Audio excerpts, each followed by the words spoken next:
पक्षी गणना तसेच पक्ष्यांची संख्या यांचे वितरण मोजणे व या गणनेतून पक्ष्यांच्या प्रजातीची माहिती मिळवणे, या माहितीचा वापर करून पक्ष्यांच्या लोकसंख्येतील बदल समजून घेता यावे यासाठी भंडारा गोंदिया जिल्ह्यातील नवेगाव नागझिरा व्याघ्र प्रकल्पात कालपासून पक्षी गणनेला सुरुवात करण्यात आली असून यात देशभरातील पक्ष्यांच्या प्रजाती गणना करणारे 70 तज्ञ पक्षी निरीक्षक आले असून सलग 3 दिवस पक्ष्यांच्या संख्येची माहिती मिळवून याची माहिती नवेगाव नागझिरा व्याघ्र प्रकल्पातील अधिकाऱ्यांना दिली जाणार असल्याची माहिती वनरक्षक अधिकारी मनीषा चव्हाण यांनी दिली आहे। माझं नाव मनीषा चव्हाण, मी सहाय्यक वन संरक्षक नागझिरा अभयारण्य नवेगाव नागझिरा नॅशनल व्याघ्र प्रकल्प आजपासून दिनांक 16 जानेवारी ते 19 जानेवारी 2025 या दरम्यान नवेगाव नागझिरा व्याघ्र प्रकल्पाद्वारे तिसरे पक्षी बर्ड सर्वे सुरू झालेला आहे।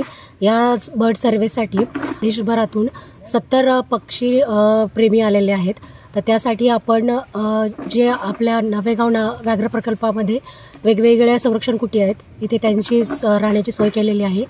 या 3 दिवसाच्या दरम्यान ते वेगवेगळ्या ठिकाणी जाऊन पक्षी निरीक्षण करणार आहेत आणि त्यानंतर आपला अहवाल सादर करणार आहेत। तर कालपासून सुरू झालेल्या पक्षी गणनेत उद्या येणाऱ्या आकड्यांवरून माहिती पडेल की गोंदिया भंडारा जिल्ह्याचे वनवैभव समजले जाणाऱ्या नवेगाव नागझिरा व्याघ्र प्रकल्पात किती प्रकारचे पक्षी अधिवासात आहेत।